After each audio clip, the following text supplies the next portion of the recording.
Hello class 12 science. Today we are going to start for our selection exam assignment, and we have discussed in our previous classes about the chemical kinetics.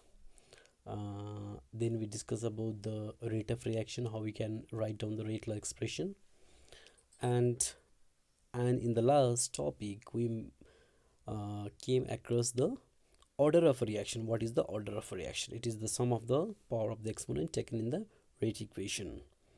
Now, and in that also we have classified the order of reaction as zero order reaction, first order reaction, second order, like that. Now today we are going to discuss about zero order reaction. What is it? Then we'll derive its integrated expression and half-life for zero order reaction. So here we'll be using a mathematical expression for integration that you have studied in, I think, in class 11's. Okay, if you have not, then I'll help you to just understand this integrated form, the thing that we in class 11 and 12, I think you have studied about it. Now, zero order reaction. The definition tells us the reactions are said to be zero order if the rate of reaction is independent of the concentration of the reactant. So, if the rate of the reaction does not depend on the concentration of the reactant, it is known as zero order reaction. Say for example, A giving a product. Okay, so when you write down the rate expression, we can write as rate equals to K, because first we'll write rate is directly proportional to the concentration of the reactant raised to the power. So, and when you remove the proportional sign, we'll put constant K. So over here the concentration of A is 0. Okay, that means the rate over here does not depend on the concentration of the reactant. Such kind of reactions we can call as a zero order reaction. Examples of zero order reaction is hydrogen and chlorine giving you HCl in presence of light, that is H mu. Okay, or ammonia in presence of molybdenum giving you nitrogen and hydrogen. So these are zero order reactions. Their rate of the reaction is independent on the concentration of the reactant. Now we'll derive the integrated rate expression for zero order reaction. Okay, so first we'll assume our reaction A giving a product. Okay, now let A be the concentration of the reactant A and K is the rate constant for zero order reaction.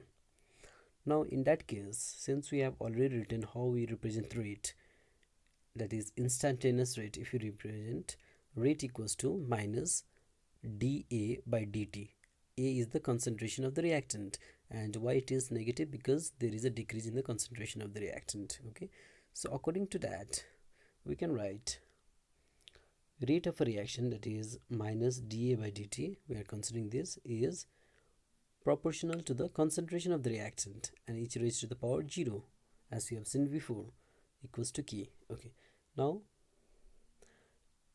A raised to the power 0, anything according to the indices rule, if anything is raised to the power 0, its value is 1, so it will become K into 1. Fine. Now after that, what you have done is minus dA by dt K, and this dt we have taken to the other side. Okay, dt. Now after that we have integrated it. Integrating it, we get minus integration of dA K. K is a constant over here, dt. So if there is a concentration, if there is a constant term and integration, it will come out of the integration. Okay, that is the rule of integration. Next, integration of minus dA. Okay, integration of minus dA is A. Why? Because integration of dx is A. Integration of dx is x, so similar way integration of dA will be A, and integration of dt will be t. Since this is indefinite integral, we'll put constant c, that is constant of integration. Okay, so let it be equation 1, minus A equals to K into t plus c. Okay, now where c is integration constant. Okay, now when t equals to 0, when time is 0, the concentration of A will be equal to A naught. Okay, So we'll replace this value in this equation 1. So it can be written as minus a naught equals to c, because the value of t is 0, so 0 into k will be 0 plus c only. So we got the value for constant of integration c equals to minus a naught. Now we put this value in equation 1 in place of c. So the equation will become as, this will be c minus a naught, so we'll take this to other side, so it will become as plus, so a naught minus a as it is equals to kt. Okay, now from this if you just bring this a this side, and if you take this to the other side, it becomes a equals to minus kt plus a0. This is similar with the equation of a straight line. Okay, so if you draw a graph of this, along x-axis plotting time and along x-axis concentration of a, the graph will be like this. Over here the slope, this is the slope of the line, will be minus kt, and this intercept where it will be a naught. Okay, y equals to mx plus c. Got it? The slope. Now okay, from this equation we have just make an arrangement. For your simplicity. If I kept only k on this side, the t will go and divide other side, so it will be a naught minus a by t. Okay, similarly we can take this t up and k down. Okay, fine. Now half-life of a zero order reaction, how to calculate. Okay, so for zero order reaction, half-life means the time required for a reaction to complete half of the reaction. Okay, so when t equals to t half, that is when time is half, then the concentration of a will be a naught by 2. That means the final concentration will become half of the initial concentration. Now we'll substitute this in this equation. Okay, so t becomes t half, and over here instead of a we write a naught by 2. Okay, a naught by 2.